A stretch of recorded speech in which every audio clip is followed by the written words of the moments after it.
Bonjour, bonsoir à toutes et à tous et bienvenue dans une émission de partage, bienvenue dans une émission de plaisir, bienvenue dans une émission de partage du plaisir cinématographique en ce qui nous concerne, du moins pour l'instant. Après, bien évidemment, vous restez libre de pratiquer quelque autre sorte de plaisir que vous le souhaitez. Mesdames et messieurs, bienvenue dans d'Explorer avec aujourd'hui un épisode qui ne sera pas uniquement consacré à du plaisir, non, non, non, mais bel et bien à de l'amour. Oui, parce que parfois le plaisir se teinte d'amour, et je fais partie de ces cinéphiles ayant une chance extraordinaire, en tout cas je le prends vraiment comme une chance, à savoir que l'un de mes cinéastes préférés est encore vivant et qu'il continue de faire des films. Ce qui me donne un avantage de plaisir, un avantage sensuel détonnant par rapport aux autres cinéphiles que l'on pourrait qualifier de nécrophiles, hein, ceux qui n'aiment l'art qu'en tant qu'il est mort et figé dans l'espace et le temps. Il s'agit bien évidemment, vous l'avez compris, du cinéaste grec Yorgos Lanthimos, qui non seulement est toujours vivant et continue de faire des films, mais qui en plus nous a sorti pas moins de 2 films en moins de 6 mois, pauvre créature, en tout début d'année, sur lequel j'ai eu l'occasion de m'exprimer dans l'émission Le Cercle, sur Canal+. Je vous invite à aller regarder le replay de cette émission si vous voulez connaître mon avis et mes angles d'analyse sur le film. Et aujourd'hui, nous allons parler du film qui est sorti fin juin, voilà, après avoir été présenté au Festival de Cannes, en grande pompe s'il vous plaît, puisque le film est tout de même reparti pour son acteur principal Jesse Plemons avec le prix d'interprétation masculine. Mesdames et messieurs, nous allons parler de Kinds of Kindness. Je ne suis que joie. Et je ne suis que joie alors que je me penche vers ce micro pour vous parler du film, parce que je n'ai que de l'amour à l'égard de Yorgos Lanthimos. Yorgos Lanthimos qui est un réalisateur que j'ai rencontré, alors c'est 2015 ou 2014, avec la sortie de The Lobster, en fait, qui est le premier de ces films que j'ai eu le plaisir immense de découvrir, et qui m'a fait une impression tellement forte qu'aujourd'hui, il s'agit de l'un des films que je considère comme étant dans mon top 3 personnel. Vous savez que peut-être que vous ne le savez pas, dans ce cas, je vous le dis. C'est très compliqué pour moi de définir quels sont mes films préférés, pour une raison simple, c'est que je ne sais pas quelle définition mettre derrière le terme préféré. En fait, préféré pourquoi? Est-ce que ce sont des films qui me subjuguent? Est-ce que ce sont des films qui m'inspirent pour créer moi-même des choses? Est-ce que ce sont des films que je peux regarder, par exemple, plusieurs fois d'affilée sans que cela ne me pose aucun problème? Est-ce que ce sont des films que, au contraire, je vais regarder avec un processus presque de sacralisation, vous voyez, c'est-à-dire des films qu'on regarde une fois par an, qu'on considère comme étant tellement importants, tellement forts, etc., qu'ils nous mettent dans une position très inférieure, en fait, une position de contemplation par rapport à l'œuvre qui se déploie devant nous. Et rares sont les films à partager autant de ces qualités, en tout cas de... Vous voyez, les films, c'est comme les gens, c'est-à-dire c'est comme les amis. On est amis avec les gens pour des raisons différentes, et nos amitiés se complètent. Et les films, c'est pareil. Les films, c'est pareil, mais The Lobster a une place très spéciale là-dedans. Comme je viens de vous le dire, c'est l'un de mes films préférés, parce que il m'a appris l'une des plus belles leçons que le cinéma a su m'apprendre, et qui était très très importante que je reçoive, surtout à cette époque, voilà, donc fin de l'adolescence, à savoir qu'on pouvait tout faire, qu'on pouvait tout se permettre. Quand j'ai vu The Lobster, je me suis dit, on a le droit de faire ça. On a le droit de raconter une histoire comme ça, aussi conne, entre guillemets, sur le papier que celle de célibataires qui, s'ils ne se mettent pas en couple, sont transformés en animaux, et de la traiter avec le plus grand sérieux et avec le plus grand maniérisme de l'image, sans qu'à aucun moment le sujet même de l'histoire ne soit quelque chose dont il faille se moquer. Ce que j'aime chez Lanthimos, c'est qu'il nous pose un cadre, c'est qu'il nous pose des lumières, il nous fait une composition avec des plans extrêmement précis, à tel point qu'on peut l'accuser parfois de maniérisme, et c'est quelque chose que l'on va aborder dans cet épisode. Et au milieu de ce maniérisme, de cette esthétique que, si nous sommes mauvaise langue, on pourrait qualifier même de publicitaire, c'est-à-dire il y a vraiment quelque chose comme ça dans son aspect visuel, et au milieu de tout ça, il y a un élément qui grince, comme si les lignes étaient toutes parallèles sauf une. Ce drôle de sentiment que quelque chose ne va pas, et que l'on se demande sans cesse de quoi il s'agit, jusqu'à ce que cette étrangeté, le malaise qu'il y a entre cet élément dérangeant et la perfection artificielle du reste, nous crée un profond sentiment de malaise. Et que de ce paradoxe-là naissait une vérité nouvelle qui était celle de son cinéma. Comme si, en construisant une géométrie parfaite, et en introduisant quelque chose qui allait la casser, l'objectif de Lanthimos, c'était de nous révéler quelque chose. cinéma du dévoilement, vous savez. Et qu'est-ce qu'il nous dévoile? L'absurdité du monde. Parce que maintenant qu'on a parlé de l'image, il faut évidemment parler des scénarios de Lanthimos, qui ont tous un point commun, c'est qu'ils abordent de manière plus ou moins frontale et explicite, mais toujours, même en sous-texte, la question des codes sociaux et la question du déterminisme. La manière dont nous, êtres humains, créatures qu'il convient de mépriser, puisque Lanthimos a quand même un aspect misanthrope très affirmé, nous, créatures qu'il convient de mépriser, nous avions bâti une artificialité totale autour de nous pour essayer de nous convaincre que la réalité avait du sens. Et en extrapolant ces règles que nous nous sommes infligées à nous-mêmes, en extrapolant cette géométrie par laquelle nous souhaitons nous contrôler le chaos, eh bien Lanthimos fait éclater la vérité. La vérité la plus terrifiante de toutes, qui est que tout ce que nous prenons pour de la rationalité, toute cette cage dorée dans laquelle nous vivons en prétendant en oublier les barreaux, tout cela n'est qu'une illusion. Et je sais pas vous, mais moi, et ça a été le cas dans Kinds of Kindness, le moment où cette illusion-là, ce mensonge-là, du social, de l'image, de sa perfection géométrique, etc., est révélé, provoque une sorte de sentiment de vertige. Un vertige qui est excessivement angoissant. Vous voyez, c'est l'absurde, mais comme réalité profondément violente à expérimenter. Se dire que nous vivons dans une prison que nous nous sommes nous-mêmes construits et dans laquelle nous vivons depuis tellement longtemps que nous en avons oublié les barreaux.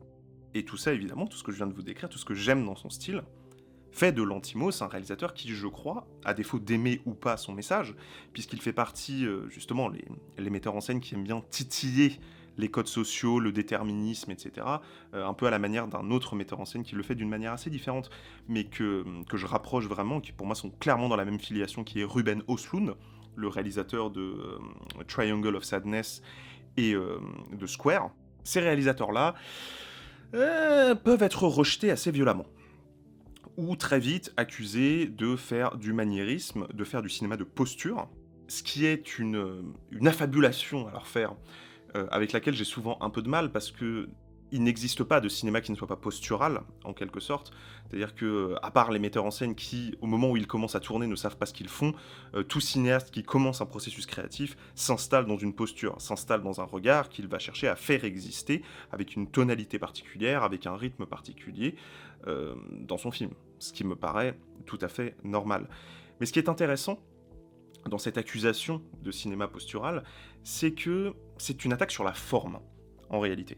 Ce qu'on appelle le cinéma de posture, donc expression strictement péjorative, hein, évidemment, c'est l'idée que ce sont des metteurs en scène qui sont tellement obsédés par l'idée de faire des beaux cadres, ou de créer en fait un sentiment de plaisir esthétique, de nous emporter dans une énergie visuelle et rythmique, que la production de cette forme annihilerait toute possibilité que ces œuvres-là se nourrissent d'un fond.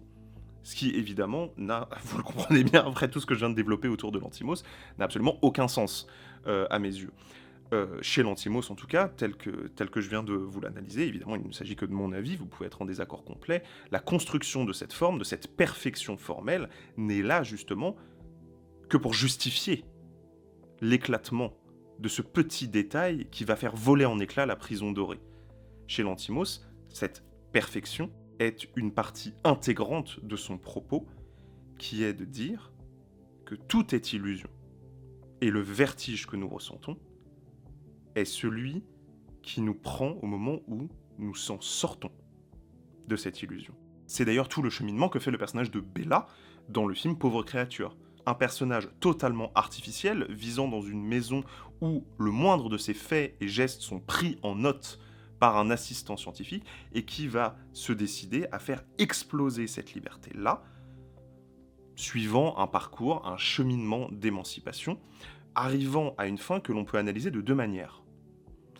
Parce que, avec Pauvre créature, qui est particulier dans la filmographie de Lanthimos, qui est un film beaucoup plus chaud, énergique et visuellement très créatif, en tout cas dans ce qu'il propose au niveau de la direction artistique, beaucoup de gens ont pu dire que le film s'éloignait de la violence sociale et politique de son message précédent, à savoir que nous avions un film voltairien, au sens philosophique, libéral, au sens premier du mot libéral, qui est que voilà, l'individu peut acquérir sa liberté, s'émanciper de toute chose et accomplir son propre destin, etc., etc. Ce qui, évidemment, est un message qui paraît, à l'inverse complet, de ces, de ces fictions précédentes, qui, elles, au contraire, poussent un déterminisme de cette prison sociale que nous nous sommes autoconstitués, que j'évoquais, un déterminisme qui va tellement loin qu'il finit bien souvent par tuer les personnages de façon plus ou moins littérale, évidemment. Le meurtre peut être strictement symbolique. On peut tout à fait analyser Pauvre créature comme un film qui irait à l'inverse de tout ce qu'a développé Lanthimos depuis le début. C'est ce qu'il a pu dire en interview, c'est ce que Emma Stone a pu dire en interview, on voulait faire un grand film féministe sur l'émancipation, etc. En ce qui me concerne, j'ai une analyse un petit peu différente de cette fin. Et je pense que Lanthimos, loin de s'être trahi, a au contraire asséné un coup d'autant plus violent à cette fausse émancipation qu'il dépeint. Parce que si l'on prend le parcours du personnage de Bella dans Pauvre créature, c'est un personnage qui part de chez lui pour se libérer de cette prison dorée, littéralement dans laquelle elle vit, là il ne s'agit même pas d'une métaphore, hein. C'est vraiment, elle vit en prison, en quelque sorte, et qui, à la fin de son parcours, décide de revenir de là où elle est partie, suivant le voyage classique du héros qui fait le tour du monde pour se rendre compte qu'on est bien chez soi. Donc déjà, paye ta liberté, hein, c'est-à-dire que c'est un personnage qui est tellement libre qu'il finit par revenir dans la prison de laquelle il est parti, et qui, en plus, décide de vivre la même vie que son père. C'est-à-dire héritant de tout son argent et poursuivant des études de médecine afin d'occuper la même position sociale que lui. Donc ce qui, en apparence, est une victoire du personnage, peut tout à fait être analysé comme un absolu déterminisme qui écrase tout, jusque la joie même que l'on ressent à être faussement libre. En tout cas, moi, c'est l'analyse, beaucoup plus pessimiste donc, que je fais de Pauvre créature, un film où un pantin désarticulé, très littéralement, puisqu'il s'agit d'un personnage artificiel, croit tout au long du film acquérir sa propre liberté pour finalement devenir humaine et se faire embarquer dans un autre déterminisme, le déterminisme social, reproduire les codes et la position sociale qu'elle a hérité de son propre père. Et passé cette longue introduction, nous en arrivons à Kinds of Kindness, qui a donc été présenté au Festival de Cannes, et autour duquel on a pu entendre que, ça y est, Lanthimos revenait à ses premiers amours, nous refaisait un film très violent, plus ou moins absurde, etc., sur le déterminisme social, où on avait des personnages qui allaient souffrir, où il allait avoir cette petite bizarrerie que j'analysais au début de cet épisode, cette manière de casser l'apparente harmonie du monde, et que du coup on ressentait cette espèce de malaise, etc., etc. Donc ça nous faisait plaisir.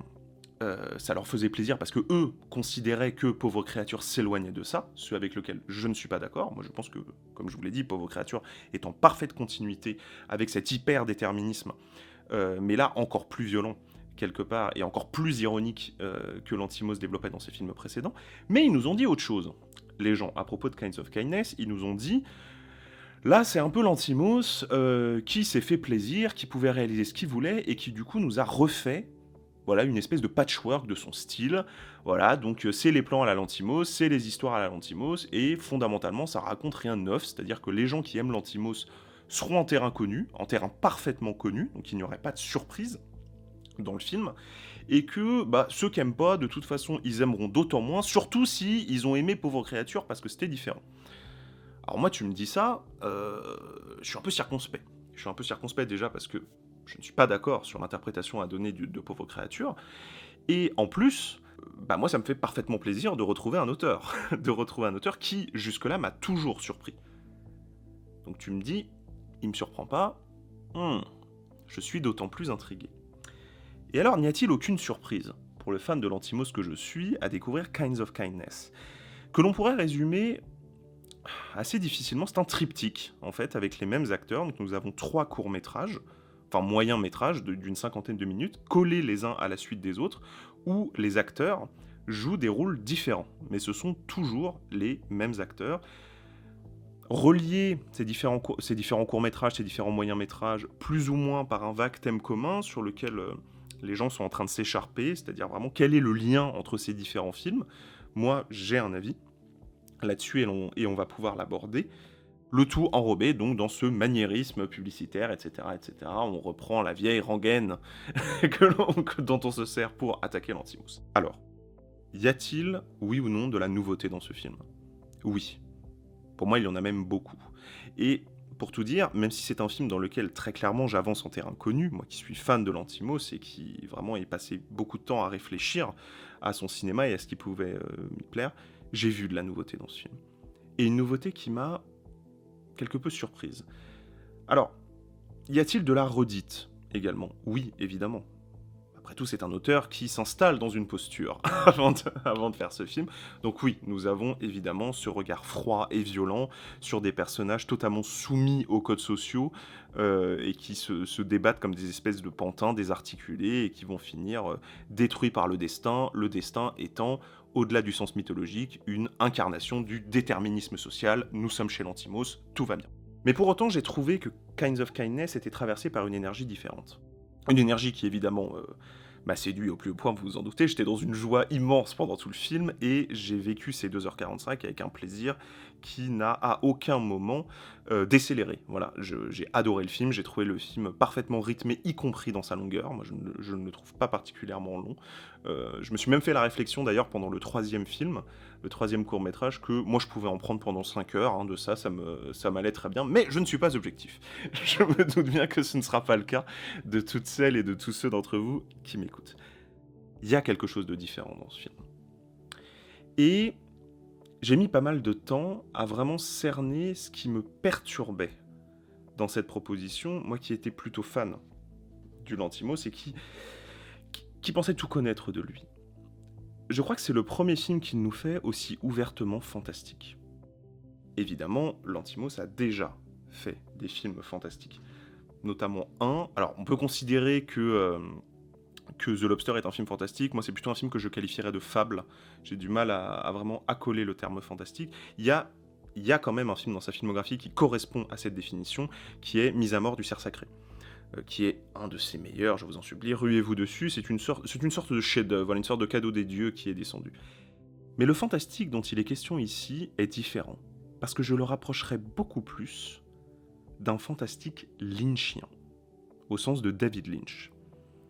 C'est-à-dire que ce n'est pas un fantastique au sens où les personnages vont simplement affronter une menace surnaturelle, comme c'est le cas dans The Killing of a Sacred Deer, mais c'est un fantastique qui arrive avec cette idée que le réel et l'imaginaire sont une seule et même chose, et que le film va travailler à créer une confusion entre les deux et un délitement progressif du rapport à ce à quoi l'on croit et ce qu'on refuse de croire.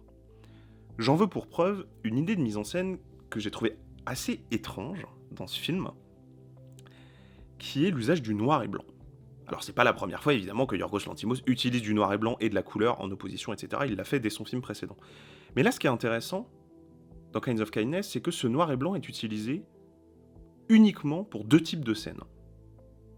Pour les scènes de souvenirs, pour les flashbacks, qui sont filmés en noir et blanc parce qu'il n'y a plus la couleur, blablabla, nanana, c'est rigolo. Enfin, c'est pas rigolo, mais c'est pas très novateur, on va dire. Mais également pour les scènes de rêve. Et il est beaucoup question de rêve dans Kinds of Kindness. Il y a 2 personnages qui font des rêves très forts, qui vont, qui vont définir leurs actions futures. C'est-à-dire que ce sont des rêves qui vont tellement marquer les personnages qu'ils vont se mettre à agir en fonction de ces rêves-là. Donc ce ne sont pas des éléments anecdotiques du film, ce sont des éléments constitutifs de l'identité des personnages. Et ces rêves, qui nous sont montrés à l'écran, qui sont illustrés, sont filmés exactement de la même manière que les souvenirs. Et ça, évidemment, d'un point de vue de mise en scène, ça crée quelque chose de tout à fait évident, qui est une réciprocité totale entre le souvenir des personnages et ce dont ils rêvent. L'imaginaire et le vécu se confondent, deviennent une seule et même chose. Peu importe ce que tu choisis de croire, que tu crois tes souvenirs ou que tu crois ce dont tu as rêvé, il n'y a pas de différence sur les actes que tu produiras. Ce qui m'amène à répondre à la question, quel est le lien entre les différents courts-métrages de ce film? La croyance. Ce que ces 3 films ont en commun, c'est qu'il s'agit d'un personnage qui cherche à faire plaisir à l'autre. Le Kind of Kindness, kindness étant la gentillesse. Mais pas seulement. Ça va beaucoup plus loin que ça. Il ne s'agit pas simplement de faire plaisir. Il s'agit de se dévouer corps et âme, de consacrer toute sa vie, l'ensemble de toutes ses actions. Et quand je dis toutes ses actions, je veux dire toutes ses actions, de prendre complètement son libre arbitre et de le remettre à quelqu'un d'autre. C'est pas de la gentillesse, c'est du fanatisme absolu, c'est de la vénération. C'est laisser un autre devenir une divinité pour toi, pouvoir te commander totalement, du début à la fin. Et pourquoi est-ce que tu fais ça ? Parce que tu crois en lui. Parce que tu crois que ce que tu fais est juste. Lanthimos a toujours abordé la question des règles sociales et de leur violence dans ses films. Mais ici, c'est la première fois qu'il va prendre la religion, au sens métaphorique, puisqu'il ne s'agit pas évidemment de religion à proprement parler, à l'exception d'un des films où une secte est mise en scène. Mais dans les autres films, il s'agit de la même chose. Dans les 2 autres courts-métrages, je veux dire. Ce sont des personnages qui sont dans un processus de vénération fanatique, d'idolâtrie en fait, telle envers une autre personne qu'ils s'oublient totalement. Dans le premier film, l'idole en question, c'est le patron d'une boîte qui dirige totalement la vie d'un employé jusqu'à ce que ce dernier refuse de faire quelque chose. Ce faisant, il va être renvoyé et il va passer tout le film à essayer de se faire reprendre. Dans le deuxième film, il s'agit d'une femme qui fait tout pour son mari. Et dans le troisième, il s'agit d'une fanatique de secte qui fait tout pour accomplir la prophétie de cette secte. Et ces 3 personnages ont en commun que cette vénération idolâtre et absolue qui résume désormais leur existence va aboutir à leur destruction. Kinds of Kindness est un film nietzschéen, au sens où il illustre de manière presque radicale l'idée de Nietzsche sur le dépassement de la religion par l'individu, et en particulier cette phrase qui s'incarne très littéralement dans le film, dans l'une des scènes qui est l'une des phrases les plus connues de Nietzsche, « Dieu est mort ». Et qu'est-ce qu'on fait, nous humains, si Dieu est mort ? Ce qui est, pour moi, le sujet central de Kinds of Kindness. Sujet que Lanthimos n'a jamais abordé. Si nous avons fondé toute notre vie sur une dévotion totale et fanatique à un dieu, à un faux dieu évidemment dans le film, puisque la question, il ne s'agit pas du dieu monothéiste, hein, évidemment, il s'agit d'une métaphore à chaque fois. Si nous avons fondé toute notre existence sur la dévotion corps et âme fanatique à cette divinité, à quoi ressemble donc notre vie une fois que cette divinité a disparu ? Et d'ailleurs, que savons-nous de la réalité, nous qui l'avons occultée, pour ne vivre qu'au travers de ce fanatisme ? Notre réalité, c'est ce en quoi nous croyons. Ça, c'est pour l'aspect lynchien. Mais il y a un deuxième film auquel m'a fait penser Kinds of Kindness, et je ne sais pas ce que Lanthimos d'ailleurs penserait de cette référence. Ce film, c'est Pulp Fiction, de Quentin Tarantino. Et évidemment, ce qui m'y a fait penser, c'est le découpage. Le découpage en différentes histoires, qui ici, contrairement à Pulp Fiction, ces différentes histoires ne sont clairement pas liées entre elles. C'est-à-dire qu'il s'agit de personnages différents, à l'exception d'un seul, RMF, et qui traverse le film, et qui est le lien entre tous ces personnages, toutes ces histoires et tous ces univers. Un personnage sur lequel le temps n'a pas de prise, puisque nous avons beaucoup de mal à établir des liens de causalité entre les événements qui se passent dans un film et si oui ou non il y a effectivement des répercussions sur l'autre. C'est un personnage qui semble vivre dans une réalité différente de celle de tous les autres personnages et qui traverse, mutique, le film, un personnage donc éminemment lynchien. Mais je reviens sur Pulp Fiction pour en fait m'intéresser non pas à la question de fiction dans le titre, mais à la question de pulp. Ce qui m'a sauté aux yeux avec Kinds of Kindness et que je n'avais, pour une raison que je ne m'explique pas remarqué dans ses films précédents, c'est à quel point il s'agit d'un réalisateur pulp. Dans le sens où il va utiliser la banalité absolue de la banlieue américaine et y distiller des éléments de genre très forts qui vont faire voler en éclats l'apparente banalité par des histoires un peu vulgaires et purement de genre. Ce qui est une manière, je trouve, tout à fait passionnante de renouveler l'expérience qu'il fait de faire voler en éclats la prison dorée, de la faire voler en éclats ici. Comment ? Par la vulgarité, entre guillemets, du genre. Je dis vulgarité du genre parce que il l'avait aussi fait dans Mise à mort du cerf sacré, mais là, il puisait dans la mythologie. Et on ne peut pas considérer que la mythologie, ce soit des références dites vulgaires. Alors, comprenons-nous bien, hein, quand je dis vulgaire, ce n'est pas un jugement de valeur. Je dis vulgaire au sens de ce sont des histoires pour la population. En fait, voilà, ce ne sont pas des mythes fondateurs considérés comme des références officielles. Et c'est passionnant de voir un metteur en scène utiliser tous les registres à sa disposition pour développer fondamentalement le même message, parce que Kinds of Kindness n'a pas un message évidemment différent de ses autres films, mais pour lui donner une couleur différente, pour se renouveler, proposer une énergie, pour montrer que, ouais, il a encore des trucs à dire et qu'il y a encore moyen de s'amuser. Et dans le pulp, il y a quand même quelque chose de beaucoup plus amusant, en tout cas au premier abord, que dans le strict respect des codes de la mythologie de la Grèce antique. On va pas se mentir. Et c'est sur ça que j'aimerais terminer cet épisode. Sur le fait que Kinds of Kindness est un film devant lequel je me suis personnellement beaucoup amusé. C'est probablement le film de Lanthimos que j'ai trouvé le plus drôle. Loin de se perdre dans le système hollywoodien, ce dont on a pu avoir peur que ce soit le cas, loin de se perdre dans ce système, au contraire, il avait conscience qu'il n'avait plus rien à prouver et que maintenant, il n'avait plus qu'à se marier avec tout le budget qu'il a, avec toutes les stars dont il dispose. Voir un cinéaste se faire plaisir, voir un cinéaste être en joie, continuer à explorer son œuvre de manière tout à fait cohérente avec des idées de grande qualité. Parce que merde, quoi, hein, je veux dire, quand je lis des critiques sur Kinds of Kindness, je me dis que c'est vraiment donner de la confiture à des cochons, quoi. Je veux dire, c'est quand même un film. Alors après, tu peux ne pas aimer Lanthimos de base, je comprends, mais bon, merde, quoi. Je veux dire, des films avec une énergie comme ça, une inventivité comme ça, c'est quand même pas tous les 4 matins que tu peux en profiter. Et il faut s'en réjouir de ça. Et moi, ça me met dans une joie qui est extraordinaire.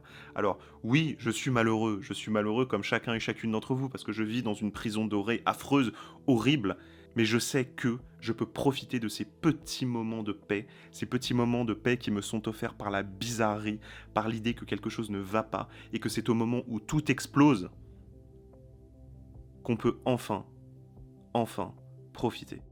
Alors surtout, restez libre, faites des films, et à la prochaine. Salut tout le monde.